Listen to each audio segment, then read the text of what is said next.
Welcome to స్వతంత్ర TV. నా పేరు రహీం. ముందుగా హెడ్లైన్స్ చూద్దాం. వైసీపీలో చేరితే తప్పేంటి, రాజకీయాల్లో శాశ్వత శత్రువులుండరన్న పోతినా.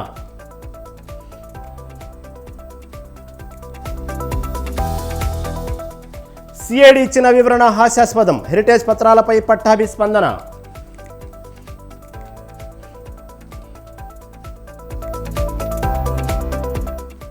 ఈ నెల 13 నుంచి కేసీఆర్ ప్రచార హోరు, చేవెళ్ల భారీ బహిరంగ సభ.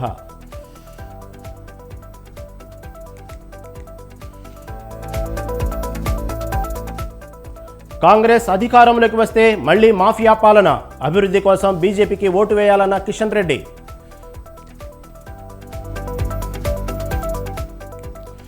వెంకట్రామరెడ్డిని ఎంక్వైరీ చేయాలి, ఫోన్ ట్యాపింగ్పై రఘునందన్ డిమాండ్.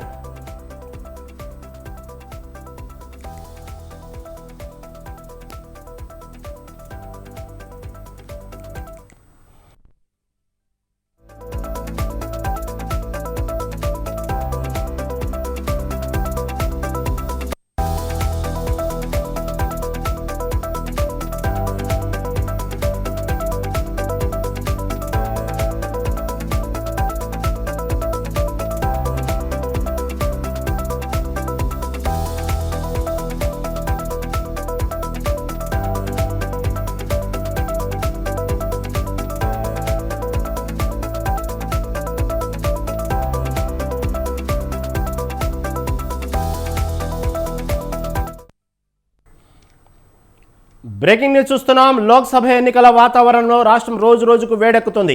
ఇప్పటికే పార్టీలు సమావేశాల రూపంలో ఎన్నికల ప్రచారాన్ని జోరుగా సాగిస్తున్నాయి. శాసనసభ ఎన్నికల్లో ఓటమి పాలై రాష్ట్రంలో అధికారాన్ని కోల్పోయిన ప్రతిపక్ష బీఆర్ఎస్ లోక్సభ ఎన్నికలు అత్యంత సవాల్గా మారాయి. అసెంబ్లీ ఓటమి నుంచి తేరుకోకముందే సిట్టింగ్ ఎంపీలు ఎమ్మెల్యేల వలసలు ఇక్కట్లను తెచ్చిపెట్టాయి. 16 స్థానాలకు అభ్యర్థులు ఖరారు కాగా వరంగల్ అభ్యర్థిని ఖరారు చేయాల్సి ఉంది. కడియం కావ్య అనుభవం ఉన్న నేపథ్యంలో అభ్యర్థిక ఎంపిక విషయంలో బీఆర్ఎస్ ఆచితూచి వ్యవహరిస్తోంది. అభ్యర్థిని ప్రకటించేందుకు మరికొంత సమయం తీసుకోవచ్చని అంటున్నారు.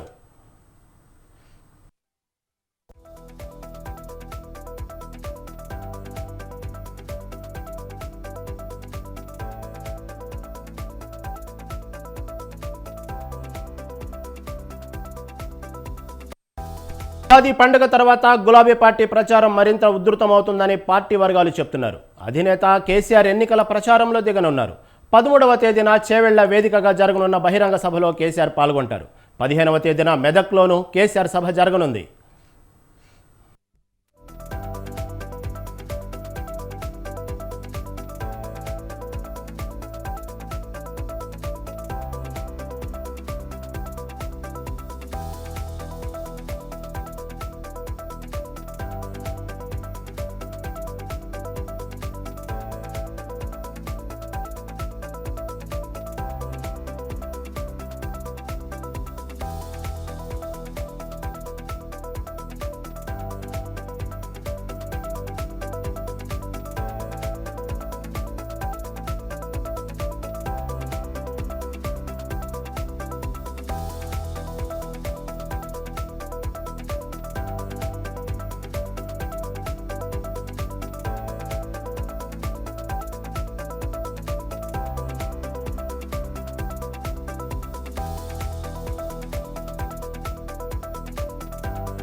బ్రేకింగ్ న్యూస్ చూస్తున్నాం. లోక్సభ ఎన్నికల వాతావరణం రాష్ట్రంలో రోజు రోజుకు వేడెక్కుతుంది. ఇప్పటికే పార్టీలు సమావేశాల రూపంలో ఎన్నికల ప్రచారాన్ని జోరుగా సాగిస్తున్నాయి. శాసనసభ ఎన్నికల్లో ఓటమి పాలై రాష్ట్రంలో అధికారాన్ని కోల్పోయినా అత్యంత సవాల్గా మారే అసెంబ్లీ ఓటమి నుంచి తేరుకోకముందే సిట్టింగ్ ఎంపీలు ఎమ్మెల్యేల వలసలు ఇక్కట్లు తెచ్చిపెట్టాయి. 16 స్థానాలకు అభ్యర్థులు ఖరారు కాగా వరంగల్ అభ్యర్థి ఖరారు చేయాల్సి ఉంది. కడియం కావ్య అనుభవం ఉన్న నేపథ్యంలో అభ్యర్థి ఎంపిక విషయంలో బీఆర్ఎస్ ఆచితూచి వ్యవహరిస్తుంది. అభ్యర్థిని ప్రకటించేందుకు మరికొంత సమయం తీసుకోవచ్చని అంటున్నారు.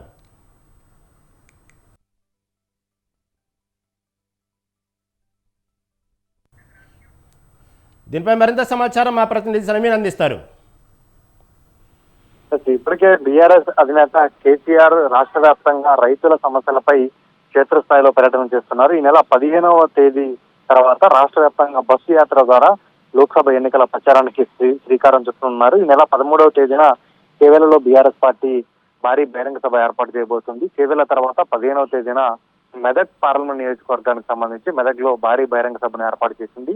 మెదక్ బహిరంగ సభ తర్వాత బస్సు యాత్ర ద్వారా రాష్ట్ర వ్యాప్తంగా అసెంబ్లీ నియోజకవర్గ కేంద్రాలతో పాటు మండల కేంద్రాలు, ఆయా పార్లమెంట్ నియోజకవర్గ పరిధిలో ఉన్నటువంటి అసెంబ్లీ నియోజకవర్గ కేంద్రాలతో పాటు మండల కేంద్రాల్లో సైతం కేసీఆర్ బస్సు యాత్ర ద్వారా ప్రజల్లోకి వెళ్లబోతున్నారు. ప్రధానంగా ఈ పార్లమెంట్ ఎన్నికల్లో కాంగ్రెస్ ప్రభుత్వం రైతుల పట్ల వ్యవహరిస్తున్న నిర్లక్ష్యానికి నిరసనగా రైతు అంశాలను ప్రధాన అస్త్రంగా చేసుకుని కేసీఆర్ ప్రజల్లోకి వెళ్లేందుకు సిద్ధమవుతున్నారు. ఇప్పటికే కరీంనగర్ లో పార్లమెంట్ ఎన్నికలకు సంబంధించి భారీ బహిరంగ సభను ఏర్పాటు చేశారు.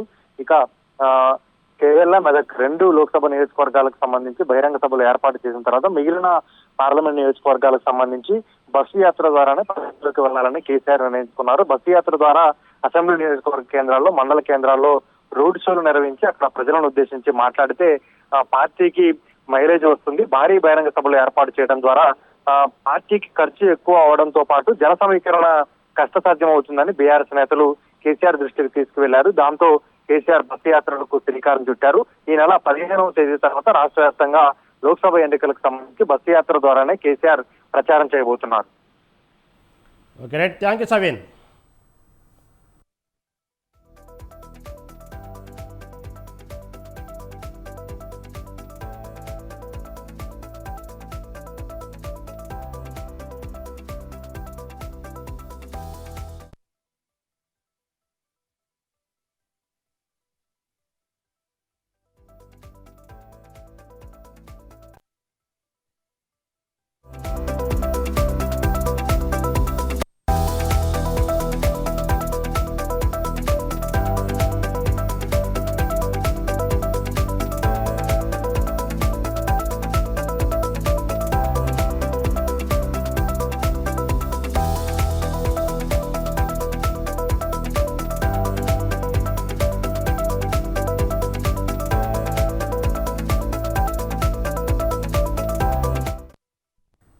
బ్రేకింగ్ న్యూస్ చూస్తున్నాం. అధికార కాంగ్రెస్పై బీజేపీ నేత ఎన్వీఎస్ఎస్ ప్రభాకర్ విమర్శలు చేశారు. కాంగ్రెస్ బహిరంగ సభ పెట్టి దేశాన్ని ఉద్ధరిస్తామని కబుర్లు చెబుతోందన్నారు. జాతీయ స్థాయిలో ఇప్పుడు కాంగ్రెస్ కనుమరుగే స్థితిలో ఉందన్నారు. నెహ్రూ, ఇందిరాగాంధీ ఆలోచనలకు భిన్నంగా కాంగ్రెస్ పనిచేస్తుందన్నారు. సీఏఏను తొలగిస్తామని చెప్పడం సిగ్గుచేటన్నారు. కాంగ్రెస్ నేతలు అయోధ్య రాముడి ప్రాణ ప్రతిష్ఠ నుంచి ఇప్పటి వరకు అయోధ్యను ఎందుకు దర్శించుకోలేదని ప్రశ్నించారు.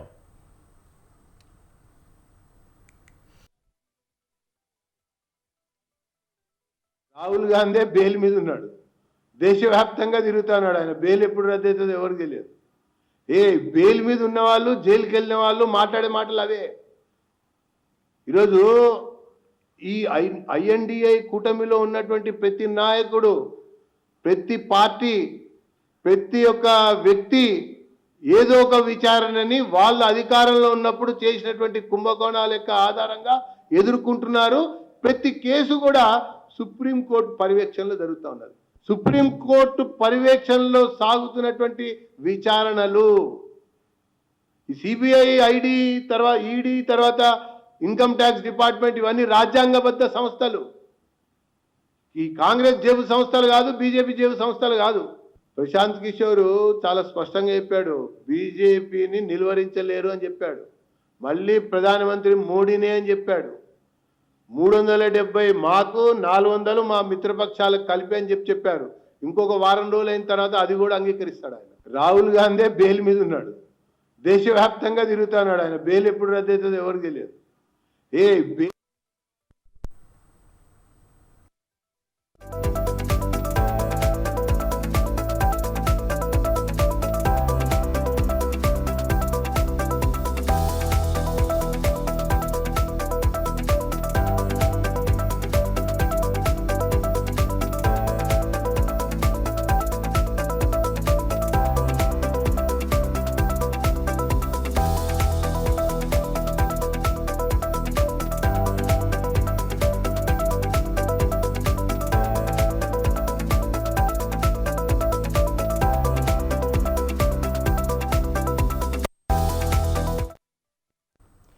బ్రేకింగ్ న్యూస్ చూస్తున్నాం. అధికారాన్ని కోల్పోవడం ఖాయమని తెలిసాక వైసీపీ రౌడీ మూకలకు నిద్ర పట్టడం లేదని టీడీపీ అధినేత నారా చంద్రబాబు నాయుడు ట్విట్టర్ వేదికగా విమర్శలు గుప్పించారు. అందుకే పిచ్చెక్కి అర్ధరాత్రి సమయంలో పల్నాడు జిల్లా క్రోసూరులో టీడీపీ కార్యాలయానికి నిప్పు పెట్టారని మండిపడ్డారని విమర్శించారు. క్రోసూరు ప్రజాగళం సభకు వచ్చిన జనస్పందన చూసి ఓర్వలేక ఈ పని చేశారన్నారు. రౌడీజం, విధ్వంసం, ప్రజలను భయభ్రాంతులకు గురి చేయడం ఇదే వైసీపీ వాళ్ల నైజమని ఆయన ఆగ్రహం వ్యక్తం చేశారు. ప్రజలంతా ఏకమై రాజకీయాల నుంచి వైసీపీ రౌడీలను తరిమి కొట్టాలని కోరారు.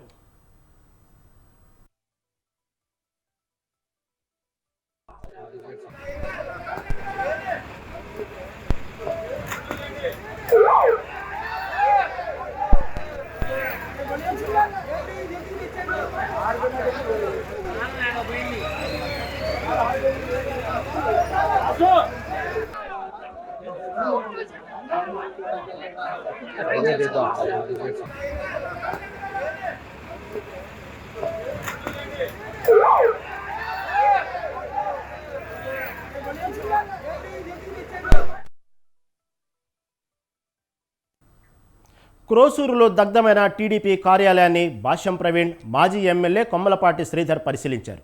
కార్యాలయానికి నిప్పు పెట్టిన వారిని కఠినంగా శిక్షించాలంటూ పోలీసులకు ఫిర్యాదు చేశారు. ఈ సందర్భంగా అధికార వైసీపీపై టీడీపీ నేతలు ఘాటు విమర్శలు చేశారు. తాము చిటికేస్తే తమ పార్టీ కార్యకర్తలు వైసీపీ నేతల ఇళ్లు, కార్యాలయాలు ధ్వంసం చేయడానికి సిద్ధంగా ఉన్నారని భాష్యం ప్రవీణ్ హెచ్చరించారు. ఇలాంటి దుశ్చర్యలతో వైసీపీ తన ఓటమిని ఒప్పుకుందన్నారు.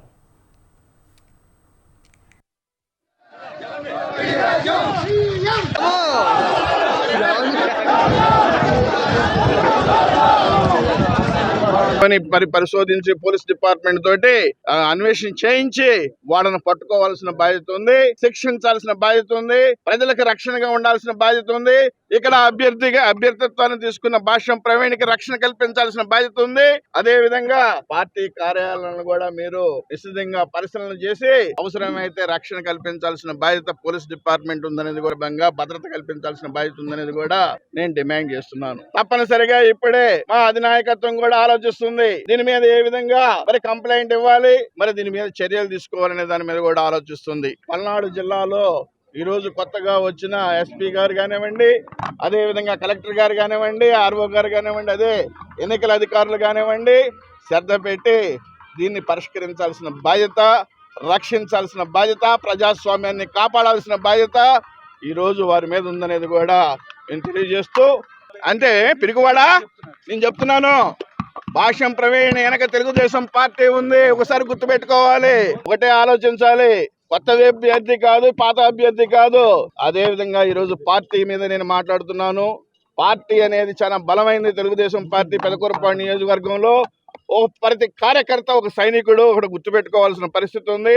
2009 కావచ్చు, 2014 కావచ్చు, 2019 కావచ్చు, ఆపై ముందు సంవత్సరాల్లో కావచ్చు, ఎక్కడ ఇటువంటి నీచ చర్యలు ఎక్కడా జరగలేదు. అంటే పొలిటికల్ పార్టీల మధ్య ఒక పోటీతత్వం ఉండేది తప్పితే ఇటువంటి రాక్షసత్వం ఉండేది కాదు, ఇటువంటి దుశ్చర్యలు ఉండేవి కాదు అనేది కూడా నేను చంద్రబాబులా వెన్నుపోటు పొడిచి దొడ్డిదారిన తాను రాజకీయాలకు రాలేదని టీడీపీ అధినేతపై విమర్శలు గుప్పించారు మంత్రి జోగి రమేష్. ప్రజాగళం యాత్రలో తనపై చేసిన వ్యాఖ్యలకు కౌంటర్ ఇచ్చిన ఆయన రాజకీయ విశ్వసనీయత లేని నాయకుడు చంద్రబాబుని మండిపడ్డారు. పవన్తో కలిసినా ఇద్దరు గెలవలేరు కాబట్టే బీజేపీ పంచన చేరారని వ్యంగ్యాస్త్రాలు సంధించారు. కేసుల కోసం సీట్లు అమ్ముకునే పనికి మాలిన రాజకీయాలు చేసే నారా చంద్రబాబు నాయుడు నా గురించి మాట్లాడతావా? కొనకల నారాయణ గారు ఏమీ పొరపాటు చేశారని చెప్పేసి నువ్వు ఒక బలహీన వర్గాలకు సంబంధించిన వ్యక్తికి నువ్వు పార్లమెంట్ సభ్యుడికి ఎందుకు ఇవ్వాలా? పక్కన ఉన్న నా మైలవరం నియోజకవర్గం అక్కడ చూడండి, ఏమన్నా మేము చెప్పామా నీ చరిత్ర మేము చెప్పామా? దేవినేని ఏం చెప్పాడు? 100 కోట్లకి నా సీట్ ఏం వేసుకున్నాడు చంద్రబాబు నాయుడు అని చెప్పాడు. దేవినేని మాకు సంబంధం చెప్పు. ఉమాగారు పొడిసేది పాపం వాడు ఎడుతున్నాడు కదా. ఈ బోడే ప్రసాద్ వీడు పనికిరాడు, వీడు అసలు చేతకాని వాడు, వీడు కాల్మని సెక్స్ రాకెట్లో ఉన్నాడు, వీడు అసలు దేనికైనా పనికిరాడు, అసలు సర్వేలో లేడు అని చెప్పేసి వీడిని పక్కన పెట్టావు. పాపం 2 నెలల పాటు వీడిని ఏడిపించావే, కళ్ళేమని నీళ్లు పెట్టుకున్నాడే. ఇతను కాదు పాప మా కుటుంబ సభ్యులందరూ ఏడ్చారే. ఎంతమందిని నువ్వు మోసం చేస్తావు చంద్రబాబు నాయుడు? నువ్వు వచ్చి ఆ పక్కన బోడే ప్రసాద్ని పెట్టుకుని ఈ పక్కన ఎవరు పాపం పార్థసారథిని పొడి చేసిన వాళ్ళందరినీ పెట్టుకుని పాపం నువ్వు మీటింగ్ పెడతావు. అది మళ్ళీ నా మీద. హెరిటేజ్ పత్రాలపై సిఐడి ఇచ్చిన వివరణ హాస్యాస్పదంగా ఉందన్నారు టీడీపీ నేత పట్టాభి. ఒక తప్పును కప్పిపుచ్చేందుకు సిఐడి 100 తప్పులు చేస్తుందని ఆయన విమర్శించారు. జిరాక్స్ మిషన్లు ఇరుక్కుపోవడం, ఫేడ్ కాగితాలు అనడం విడ్డూరంగా ఉందని, ప్రింట్లు స్పష్టంగా కనిపిస్తుంటే ఫేడ్ అయ్యాయని ఎలా అంటారని ఆయన నిలదీశారు. కాల్ చేయాలనుకున్న కాగితాలను కట్టలు కట్టి మరీ కాలుస్తారా అంటూ ప్రశ్నించారు. టీడీపీ నేతలపై పెట్టిన తప్పుడు కేసుల ఆధారాలను కాల్చేస్తున్నారని మండిపడ్డారు. జీవితాలన్నీ తారుమారవుతాయి కాబట్టి సిట్ కార్యాలయంలో ఉన్నటువంటి కొల్లి రఘురామరెడ్డి గాని, సిఐడి బాసులు గాని, ఇవాళ పోలీసు ఉన్నతాధికారులు అందరూ కూడా వాళ్ళు సృష్టించినటువంటి ఈ తప్పుడు కార్యక్రమ డాక్యుమెంట్స్ ని దహనం చేసే కార్యక్రమానికి శ్రీకారం చుట్టారు. ఆ రకంగా ఇవాళ అడ్డంగా దొరికిపోయారు. దొరికిపోయి వీళ్ళు ఏం వివరణిస్తా ఉన్నారంటే, చదివి వినిపిస్తా. ఏవైతే కాగితాలు ఉన్నాయో, these are all photocopies of lakhs of pages that are being prepared during the process. Owing to the heating up of photocopier machines, papers getting stuck up, reduced level of ink. వీళ్ళంటండి కొన్ని కాగితాలంట xerox మెషిన్లు వేడెక్కి కొన్ని కాగితాలు ఇరుక్కుపోయినాయి అంట లోపల. కొన్ని కాగితాలు ఏమో xerox మెషిన్లో ఇంకు సరిగ్గా లేక కొన్ని కాగితాలు సరిగ్గా ప్రింట్అవుట్లు బయటికి రాలేదంట. కొన్ని కాగితాలు ఏమో ఫేడ్ అయిపోయినాయి అంట. వాటన్నిటిని తీసి వాళ్ళ తగలబెడతా ఉన్నారంట. ఇది నిజంగా ఎంత హాస్యాస్పదంగా ఉందండి. ఇవాళ మేము సూటిగా అడుగుతా ఉన్నాం ఈ సిఐడి అధికారుల్ని, సిట్ అధికారుల్ని, కేవలం హెరిటేజ్ సంస్థకి చెందినటువంటి కాగితాలు ఇరుక్కుపోతాయా? ఎవడి చెవిలో పూలు పెడతా ఉన్నారు సార్ మీరు? ఇవాళ అడ్డంగా దొరికిపోయి ఇవాళ దానికి సంబంధించినటువంటి వీడియోలు, పూర్తిగా వీడియోలన్నీ కూడా వైరల్ అవటం జరిగింది. ప్రపంచం మొత్తం నిర్ఘాంతపై చూస్తూ ఉన్నారు. సిట్ కార్యాలయం బయట ఫైళ్లు తగలబెట్టేటటువంటి కార్యక్రమం, వీళ్ళు సృష్టించినటువంటి తప్పుడు డాక్యుమెంట్స్, ఫేక్ డాక్యుమెంట్స్, తప్పుడు సాక్ష్యాలని ఏ విధంగా రూపుమాపుతూ ఉన్నారో, ఏ విధంగా వాటిని భూస్థాపితం చేస్తూ ఉన్నారో ప్రపంచం మొత్తం చూసింది, మీడియా చూసింది. ఇవాళ ప్రపంచం మొత్తం కూడా రాష్ట్రంలో ఉన్నటువంటి ప్రజలందరూ కూడా ప్రశ్నిస్తూ ఉన్నారు. ఈ రాష్ట్ర ప్రభుత్వాన్ని, రాష్ట్ర డీజీపీని, సిఐడి డిపార్ట్మెంట్ ని, అదేవిధంగా సిట్ కార్యాలయాన్ని, వీళ్ళందరినీ కూడా, సిట్ అధికారులందరినీ కూడా ప్రశ్నిస్తూ ఉంటే, ఇందాకనే కొద్దిసేపటి క్రితం ఒక రిజైండర్, ఒక వివరణ విడుదల చేశారు. ఇది ఎంత హాస్యాస్పదంగా ఉందంటే, government of Andhra Pradesh crime investigation department వాళ్ళు ఇచ్చినటువంటి వివరణ. ఈ వివరణలో ఏం రాస్తారంటే, వీళ్ళు మేము సూటిగా ఉదయం నుంచి ఒకటే ప్రశ్నిస్తా ఉన్నాం, ఎందుకు తగలబెట్టాల్సిన అవసరం వచ్చింది? హెరిటేజ్ సంస్థకి చెందినటువంటి కొన్ని డాక్యుమెంట్లు గాని, తప్పుడు కేసులు పెట్టి ఏదైతే కొన్ని దొంగ పత్రాలు సృష్టించారో, ఫేక్ డాక్యుమెంట్ సృష్టించారో, గత 5 సంవత్సరాలుగా రాష్ట్రం మొత్తం రాష్ట్రంలో అవినీతి పాలన కొనసాగుతుందని అన్నారు మాజీ మంత్రి అమర్నాథ్ రెడ్డి. అభివృద్ధిని గాలి కొదిలేసి ప్రతిపక్షాలను విమర్శించడం సీఎం జగన్ పనిగా పెట్టుకున్నారని మండిపడ్డారు. సొంత బాబాయిని చంపిన వ్యక్తిని పక్కన పెట్టుకుని చెల్లెలను రోడ్డుపాలు చేస్తున్న ఘనత జగన్కే దక్కుతుందని విమర్శించారు. విజన్ ఉన్న చంద్రబాబును రానున్న ఎన్నికల్లో ముఖ్యమంత్రిగా చేసేందుకు యువత నడుం బిగించాలని ఆయన కోరారు. ఆలోచన విధానాలే పూర్తిగా కూడా దారుణంగా ఉన్నాయి. అప్పుడే ఓ సోదరుడు మాట్లాడాడు, అయ్యా జగన్మోహన్ రెడ్డి 5 సంవత్సరాలుగా మీ చిన్నాయన చంపింది ఎవరో తెలియకుండానే ఉన్నావా నువ్వు? గత ఎన్నికలకు ముందు ఈరోజు మనకు యూట్యూబ్ లో ఒక సినిమా వచ్చింది, వివేకం. ఎంతమంది చూశారు మీరు? కొంతమంది చూసినట్టున్నారు. ఆ వివేకం సినిమా కరెక్ట్ గా మన ఆలోచనలో వివేకాన్ని రేపెత్తించే విధంగానే ఉంది. గత ఎన్నికల్లో ఆయన ఏం చేశాడు? గత ఎన్నికల్లో 2014లో నా తండ్రి చనిపోయినాడు, తండ్రి లేని బిడ్డ అన్నావు. 2019లో నీ చిన్నాయన హత్యను నీ పక్కనుండే వాళ్ళు చేస్తే అది నారాసుర రక్త చరిత్ర అనే పుస్తకం వేసి ఈదీ చంద్రబాబు నాయుడు పైన చెప్పినటువంటి సందర్భాలు ఉన్నాయా లేదా?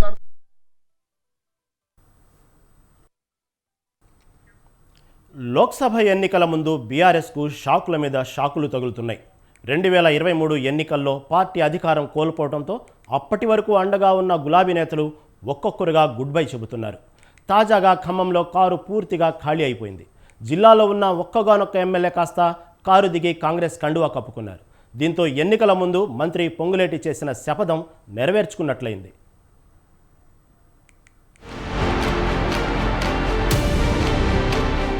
ఉమ్మడి ఖమ్మం జిల్లాలో గులాబీ పార్టీ ఖాళీ అయింది. మొన్నటి అసెంబ్లీ ఎన్నికల్లో గెలిచిన ఏకైక ఎమ్మెల్యే తెల్లం వెంకట్రావు ఆ పార్టీని వీడడంతో బీఆర్ఎస్ క్లీన్ స్వీప్ అయింది. సీఎం రేవంత్ రెడ్డి సమక్షంలో రెవెన్యూ శాఖ మంత్రి పొంగులేటి శ్రీనివాసరెడ్డి నేతృత్వంలో భద్రాచలం ఎమ్మెల్యే తెల్లం వెంకట్రావు కాంగ్రెస్ కండువా కప్పుకున్నారు. దీంతో ఆ పార్టీకి ఉమ్మడి ఖమ్మం జిల్లాలో ఉన్న ఏకైక ఎమ్మెల్యే జారిపోయినట్లయింది. ఉమ్మడి ఖమ్మం జిల్లా ప్రజలు మొదటి నుంచి అప్పటి నుంచి టీఆర్ఎస్ ఇప్పటి బీఆర్ఎస్ను ఆ పార్టీ అధినేత కేసీఆర్ను విశ్వసించలేదు. తెలంగాణ రాష్ట్రం ఏర్పడిన తర్వాత 2014లో జరిగిన ఎన్నికల్లో టీఆర్ఎస్ తరపున కొత్తగూడెం స్థానం నుంచి జనగం వెంకట్రావు ఒకరే గెలుపొందారు. 2018లో జరిగిన అసెంబ్లీ ఎన్నికల్లోనూ ఖమ్మం స్థానం నుంచి పువ్వాడ అజయ్ కుమార్ ఒకరే విజయం సాధించారు. ఇక గత చరిత్రను పునరావృతం చేస్తూ మొన్నటి అసెంబ్లీ ఎన్నికల్లోనూ ఏకైక స్థానం మాత్రమే బీఆర్ఎస్ పార్టీకి దక్కింది. భద్రాచలం నుంచి తెల్లం వెంకట్రావు ఎమ్మెల్యేగా గెలుపొందగా ఆయన కూడా తాజాగా కాంగ్రెస్లో చేయడంతో గులాబీ పార్టీ ఉమ్మడి జిల్లాలో కుప్పకూలినట్లయింది.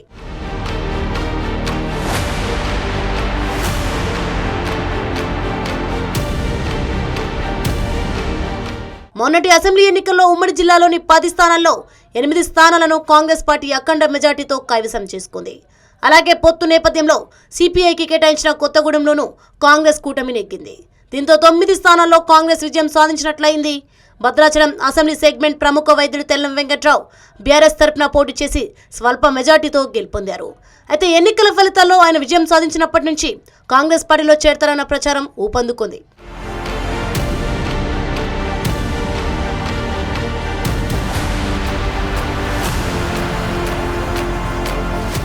తెల్లం ఎమ్మెల్యేగా గెలిచినప్పటి నుంచి పరోక్షంగా ఆయన కాంగ్రెస్ కు దగ్గరవుతూ బీఆర్ఎస్ ను దూరం పెడుతూ వచ్చారు.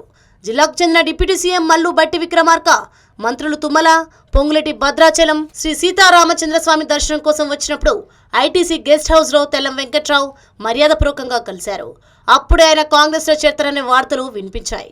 కానీ ఆ ఊహాగానాలకు తెల్లం వెంకట్రావు ఖండించారు. బీఆర్ఎస్ లోనే ఉంటారని స్పష్టం చేశారు.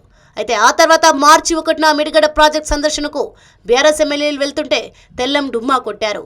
అంతేకాదు హైదరాబాద్లో పార్లమెంట్ ఎన్నికల సన్నాహక సమావేశానికి స్వయంగా కేటీఆర్ ఆహ్వానించిన తెల్లం వెళ్లలేదు. ఆ తర్వాత సీఎం రేవంత్ రెడ్డిని కుటుంబ సమేతంగా వెంకట్రావు కలవడం హాట్ టాపిక్ గా మారింది.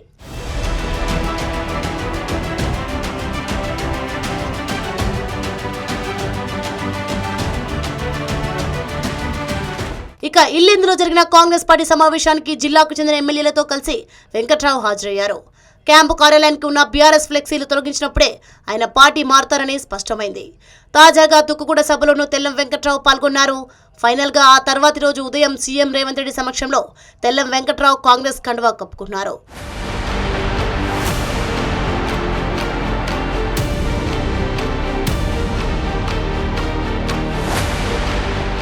తనకి పొంగులేటి తన శపథాన్ని నెరవేర్చుకున్నారు. పొంగులేటి విషయాన్ని కాస్త పక్కన పెట్టినా అసలు ఖమ్మం జిల్లాలో ఖాళీ అయిపోవడం, అది లోక్సభ ఎన్నికల ముందర నేతలంతా ఒక్కొక్కరుగా షాక్ ఇవ్వడం ఆ పార్టీకి కోలుకోలేని దెబ్బని రాజకీయ విశ్లేషకులు అభిప్రాయపడుతున్నారు. మరి రానున్న లోక్సభ ఎన్నికల్లో ఏం జరుగుతుందో చూడాలి.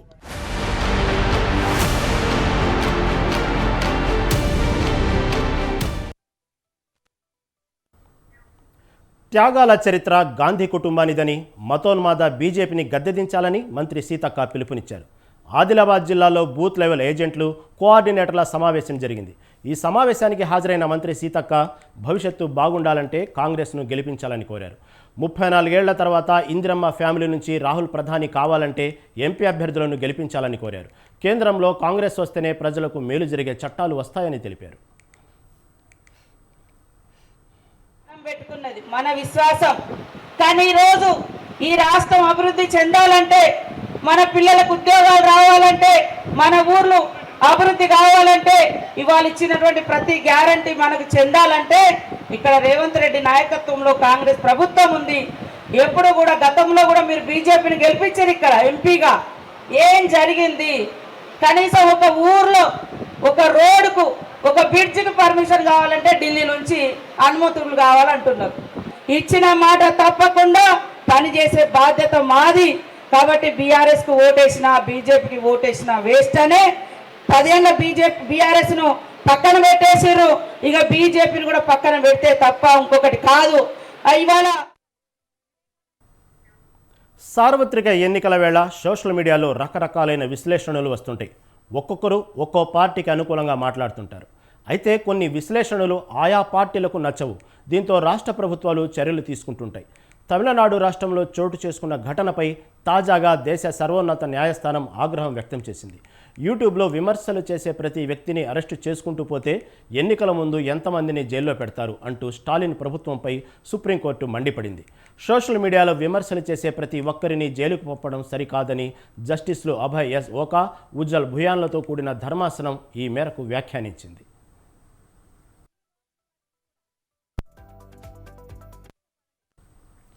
తమిళనాడు ముఖ్యమంత్రి స్టాలిన్పై అనుచిత వ్యాఖ్యలు చేశారన్న ఆరోపణలతో తమిళనాడుకు చెందిన యూట్యూబర్ దురై మురుగన్ను 2021 అక్టోబర్లో పోలీసులు అరెస్టు చేశారు.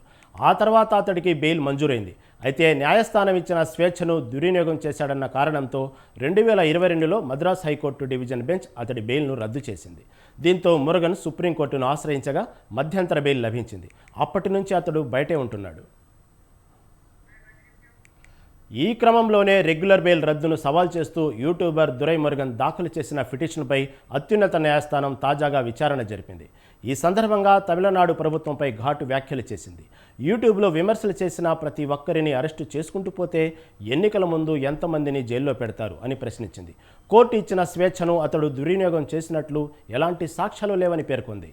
దీంతో అతడి రెగ్యులర్ బెయిల్ను పునరుద్ధరిస్తూ సుప్రీంకోర్టు తీర్పు వెలువరించింది. సార్వత్రిక ఎన్నికల ముందు సోషల్ మీడియాలో కామెంట్లు చేసేవారికి ఈ తీర్పు ఓ బూస్టు లాంటిది. ఇప్పటికే సామాజిక మాధ్యమాల్లో ఆయా పార్టీలకు అనుకూలంగా యూట్యూబర్లు వీడియోలు పెడుతున్నారు. రోజు కొన్ని వందల వీడియోల్లో అప్లోడ్ చేస్తున్నారు. చాలా మటుకు ఆయా పార్టీలకు సంబంధించిన వీడియోలే ఎక్కువగా ఉంటున్నాయి. తాజా తీర్పు యూట్యూబర్లకు మాత్రం సానుకూలమైన జడ్జిమెంట్ అనే చెప్పాలి.